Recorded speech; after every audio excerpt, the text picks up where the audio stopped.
Главный страх человека с РПП — это страх набрать вес. Но на самом деле это не так. Причем очень часто в этом уверены как психологи, так и сами люди с РПП. Но это не так. Самый страшный страх людей с РПП другой. И я расскажу об этом в этом видео.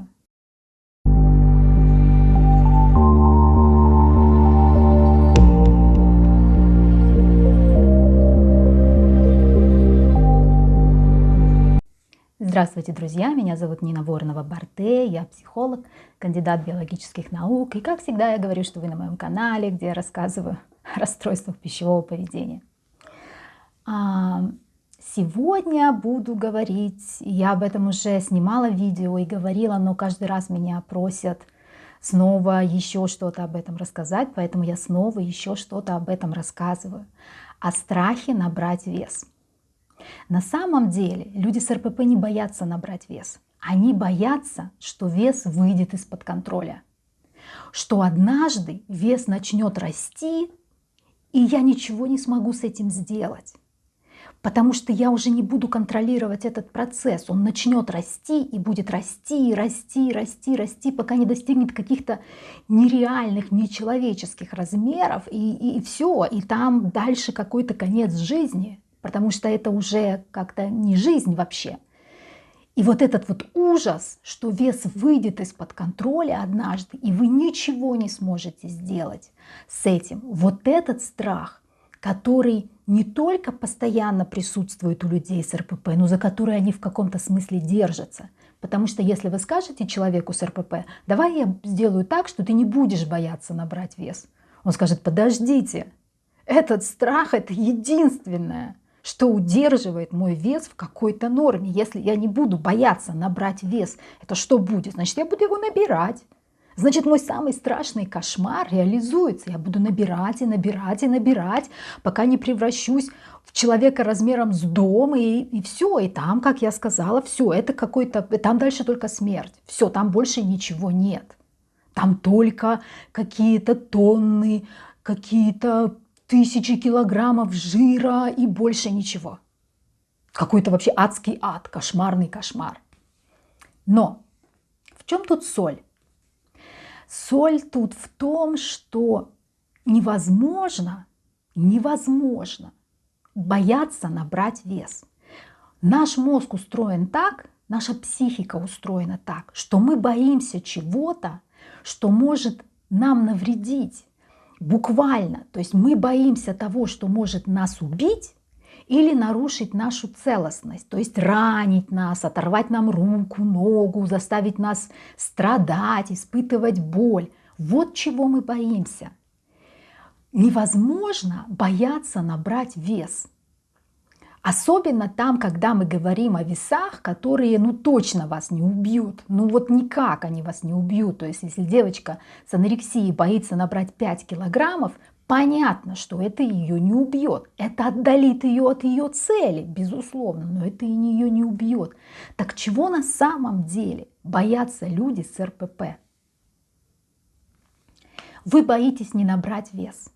Вы боитесь чего-то, что за этим последует. Например, балерина, которая боится набрать вес, она боится не веса, она боится не того, что она будет полной балериной, она боится того, что если она наберет вес, ее, например, ей не будут давать партии, ее поставят в кардебалет, и на нее будут там кричать и косо смотреть, и, может быть, вообще ее уберут из театра или выгонят из училища.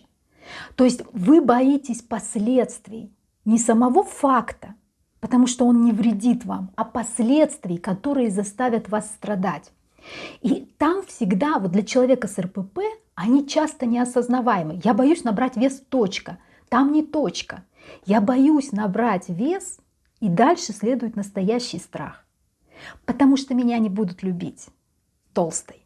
Я боюсь набрать вес, потому что с весом меня не будут принимать. Я боюсь набрать вес, потому что это не даст мне возможность достичь того, что я хочу достичь. Но главное, конечно, это меня не будут любить и меня не будут принимать. Естественно. Это прям вот Прям вот главное, прям вот главное. Но это не осознается. Люди с анорексией еще это говорят. Они, правда, все время говорят про то, что я сама не смогу себя любить, но это ерунда. Это они так чувствуют. Потому что, опять же, я не могу смотреть на себя в этом весе, потому что я знаю, что другие люди меня видят, и они не будут меня принимать такой.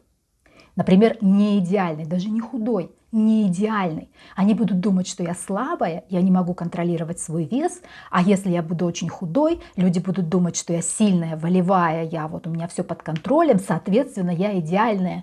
Даже не в смысле внешности, а в смысле человеческих качеств.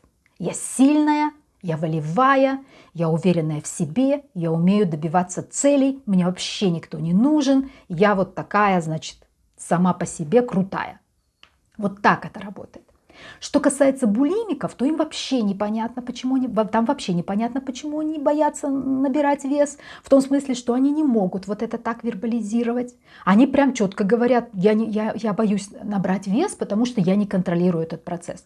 Для булимика очень важно, как и для анорексика, кстати, очень важно понимать, что ты контролируешь вещи, происходящие с тобой, потому что очень страшно.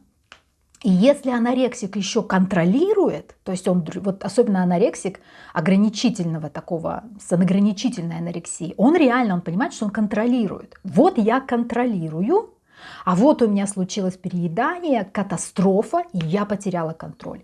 Булимики не могут так контролировать, они не контролируют. Для них ужасный ужас – это что они не могут контролировать еду, и они изо всех сил пытаются. Опять же, дело не в весе как таковом, дело в контроле.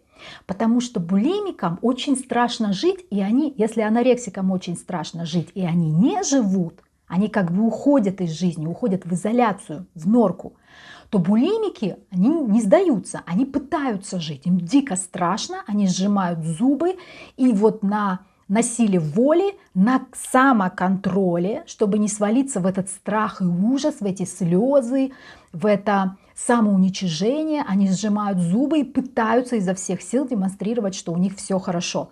Вот этот факт, что они не могут контролировать еду, для них ужасен. Потому что если я не могу контролировать даже еду, как я буду контролировать свою жизнь, которая намного сложнее, в которой участвуют другие люди, и вообще там процессы намного сложнее.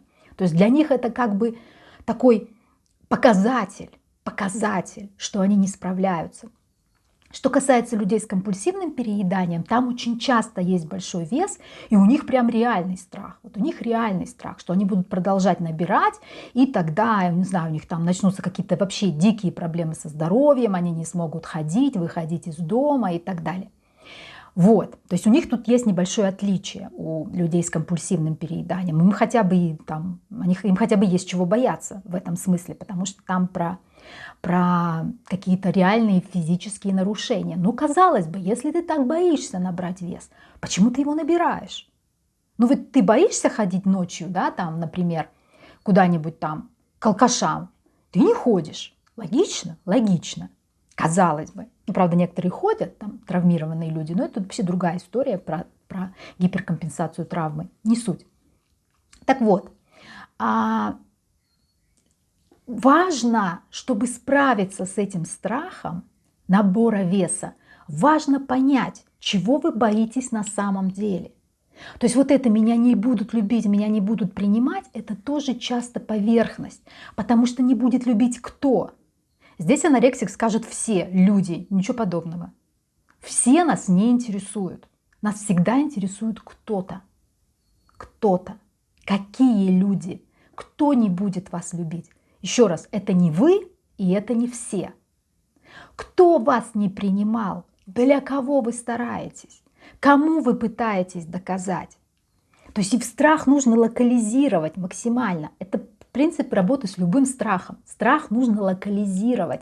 То есть вот это «я боюсь всего», ужас, паника, произойдет что-то ужасное, его всегда надо максимально, что ужасное произойдет, чего именно ты боишься, этого или этого. Это важно, тогда вы сможете работать. Так вот, когда вы осознаете, чего именно вы боитесь, вы понимаете, что работать надо не с весом, дело вообще не в нем, а с тем страхом, который у вас есть. Вот с тем страхом, потому что в примере с балериной, что значит, что ее там выгонят из училища или уберут из труппы? Это означает крах мечты. Это значит, что я не смогла. Это значит, что я недостаточно хороша для этого. Как я и всегда и думала на самом деле, что я недостаточно хороша. И вот оно, доказательство. Это не для меня. Мои мечты недостижимы. Я не способна. А раз я не способна, значит, зачем я вообще здесь? Зачем вообще моя жизнь? Какой вообще в этом смысл? И так далее. И там уже дальше идут вот эти вот вещи очень часто про жизнь и про смерть, про смыслы, вот эти все экзистенциальные штуки. Если хорошо докрутить, они там где-то будут. Где-то в конце цепочки вы обязательно найдете что-то про жизнь и про смерть. Важно докрутить хорошо. Потому что любая травма, любое вот это «меня не будут любить», «меня не примут», оно всегда про жизнь и про смерть. Так устроена наша психика, так работают наши инстинкты. Это просто так. Вот так и все. Когда меня не любят, это про смерть. Но не суть, отвлеклась. Так, о чем я говорила? Так вот. Нужно найти вот эту причину истинную, вот ту самую. Не то, что даже меня не будут любить, а что там еще дальше, что там ниже, какие там слои. И тогда вы будете знать, вы локализуете свой страх, и у вас появятся как бы вообще хотя бы какие-то идеи, что с этим делать. Вес, вот в данном случае я в каком-то видео говорила о придании дополнительных смыслов еде. Если я вспомню в каком-то видео, я размещу ссылку. Так вот, весу, килограммам в данном случае тоже придается дополнительный смысл. Это уже не просто килограммы, а что-то другое. Это что-то доказывает. Для анорексика набор веса – это то, что все мои усилия доказать, что я могу, что я волевая, что я сильная, что я контролирую, будут перечеркнуты. Это все будет уничтожено, все мои достижения, вся моя борьба за собственную вот эту вот идеальность, способность быть, вызвать у кого-то любовь и принятие, будут уничтожены. И тогда у меня вообще нет никаких шансов на это, потому что это было единственное, что давало мне хоть какой-то шанс. В данном случае я не говорю про суицидальную программу, потому что очень много при анорексии вот этого вот опять же завуалированного «хочу умереть, хочу исчезнуть». И там как бы вообще все как бы понятно. У вас четкая цель – худеть и исчезнуть, а вас тут тянут в обратную сторону. Как бы все вам портят. Но это другое немножко. Хотя нет, почему другое? Это тоже может быть про это. Про то, что когда у вас как бы была вот эта неосознаваемая цель исчезнуть, потому что вам невыносимо находиться здесь, в этом мире, вам тут нет места, а вас тянут назад. Вы уже почти как бы дошли, а вас опять тащат, и вам потом придется проходить этот путь снова, потому что там вам плохо. Это про то же самое. Вот. Но это, конечно, неосознаваемо, это всегда неосознаваемо, это всегда находится в вытесненном поле. Любой вот этот страх истинный, о чем я говорю, он находится в вытесненном поле. И кажется, что страх лежит вот здесь, в килограммах, вот в этих вот складочках жира. Вот чего я боюсь, потому что истинный страх находится в вытесненном поле. Булимики боятся, что они не справятся с жизнью, что они просто не справятся, что жизнь их сломает, что они не выдержат. И это тоже про жизнь и про смерть. А люди с компульсивным перееданием, там все сложнее, потому что люди с компульсивным перееданием очень часто боятся не только набирать вес, но и худеть. Но и худеть. Анорексики боятся худеть часто после того, как они уже прошли период восстановления, потом для них это страшный страх. То есть если они видят потерю килограммов, они впадают в панику, потому что для них это означает возврат вот в тот кошмар. То есть, боже мой, я начала худеть, кошмар, анорексия возвращается, я что-то снова делаю не так, боже, сейчас меня накроет. То есть у них может возникать такой страх, это да. Булимиков реже, у них, как правило, нет страха худеть, они худеют с удовольствием, там, Если худеют, они только радуются. Если булимик решит, что у него случилась анорексия, он будет счастлив просто. Потому что наконец-то он может контролировать еду, наконец-то не еда его контролирует. Что касается людей с компульсивным перееданием, там все хитрее, потому что им страшно и набирать по физиологическим причинам, но набирают они, потому что худеть им еще страшнее. А худеть им страшнее, потому что у них, то есть если остальным, им тоже важен контроль над едой, но если там анорексикам надо быть худым, чтобы что-то, то людям с компульсивным перееданием надо быть полными, чтобы что-то. И, как правило, это что-то, это защита и безопасность. Им нужно быть полными, чтобы обезопасить себя от чего-то. От насилия, например, от боли, от отношений, которые могут привести к насилию и боли, от жизни, потому что это замечательная причина для того, чтобы прятаться за этот лишний вес, от, не знаю, от деторождения, от каких-то вещей, которые они хотят, но по каким-то причинам не могут себе разрешить, потому что небезопасно, как правило, небезопасно. И там возникает двойной страх. Я и набирать не хочу, но и худеть мне страшно. И поэтому они удерживаются вот в этом большом весе, как бы, причем страх набора веса осознаваемый, а страх потери веса, как правило, тоже находится в вытесненном. Он не осознается. В смысле я боюсь похудеть? Я хочу похудеть. Я мечтаю похудеть. Я всю жизнь только этим и занимаюсь. Но каждый раз я возвращаюсь снова в большой вес, потому что в какой-то момент мне становится страшно. В какой-то момент начинают работать мои психологические защиты. И быть в большом весе мне безопаснее. Мне просто безопаснее. Кстати, тоже надо сказать, у анорексиков это тоже может быть. Им безопаснее быть в маленьком весе, потому что когда они в маленьком весе, они чувствуют себя такими маленькими детьми под защитой родителей. Им не нужно становиться взрослыми, а во взрослой жизни там секс, работа, налоги. Сложно, страшно, не хочу, буду маленькой, буду с мамой, пусть мама и папа решают эти проблемы. Боже, боже, не хочу. То есть, опять же, если булимики пытаются справиться со всеми этими трудностями, которые их дико пугают, то анорексики не пытаются. Анорексики уходят в изоляцию сразу. То есть все, я в домике, я в домике, я в домике, я маленькая больная девочка, все ничего не знаю. Дайте мне исчезнуть, раствориться и вообще не трогайте меня, не заставляйте меня набирать вес. Так, резюмируем. А только что-то у меня сегодня мысли плавают во все стороны. Резюмируем. Что делать со страхом набора веса? Понять, что вы не боитесь набора веса. Невозможно бояться набора веса. Вы боитесь того, что за этим последует. И это не что-то простое. Я стану толстой, никто не любит толстых. Нет. Или я стану еще полнее, и мои колени развалятся. Ну как бы да, но нет. Там всегда есть второй, третий, четвертый пласт. И поскольку это находится в вытесненном, значит, это защищено от вас. Оно было вытеснено именно для того, чтобы вы это не осознавали. Ваш собственный мозг этот сделал. Не потому, что он хотел вам навредить, а потому, что эта правда вас ранит.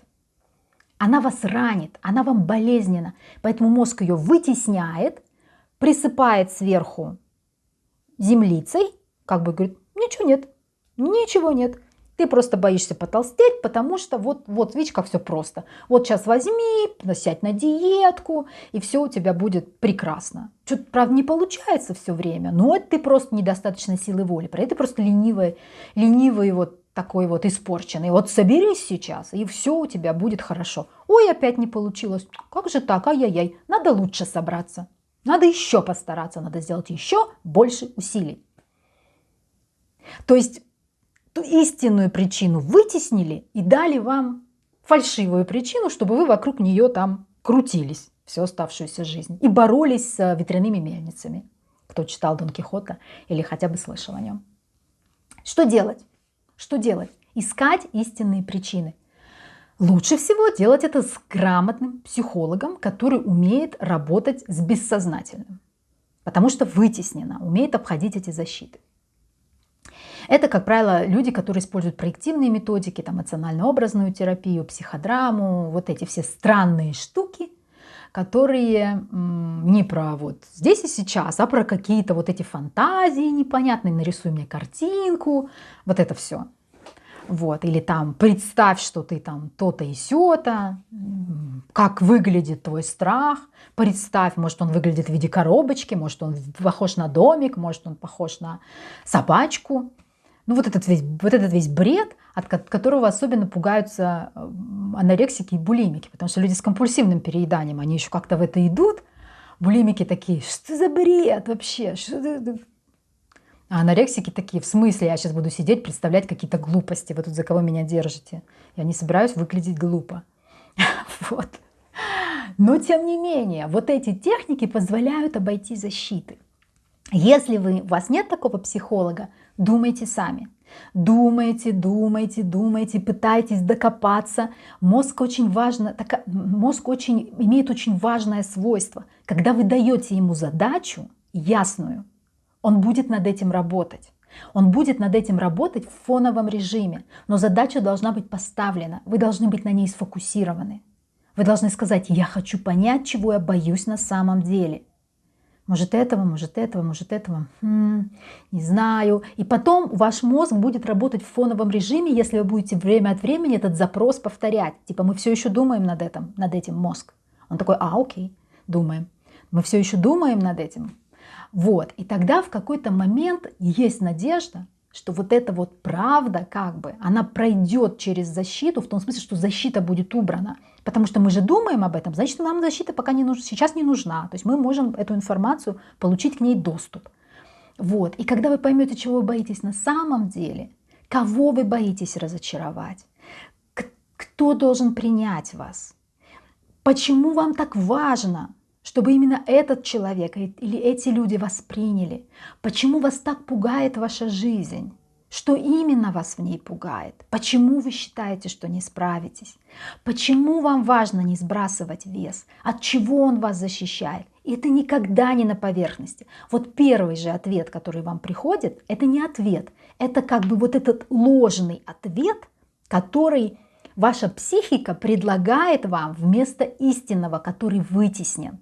Потому что когда мы что-то вытесняем, у нас появляется ложная реальность. Мы подменяем истинную реальность ложной картиной мира и картиной себя. Потому что невозможно ничего не иметь. Если вы что-то вытеснили, вы должны что-то сюда положить. И появляется вот эта ложная картина. И из ложной картины вы получаете ответы все время. Не знаю, стало ли вам понятней. Надеюсь. Так. Вот, собственно, все, что я хотела сказать. Подписывайтесь на мой канал, пожалуйста, ставьте лайки, комментируйте, репостите. Не забывайте это делать, поддерживайте канал, чтобы больше людей с расстройством пищевого поведения могли находить это видео, потому что я получаю огромное количество хороших отзывов о том, что мои видео ценны. Хочется, чтобы больше людей их смогло посмотреть. Ну и все, и подписывайтесь на мои социальные сети, на мой телеграм-канал. И помните, что через социальные сети вы можете меня найти, если я вам нужна. Пока!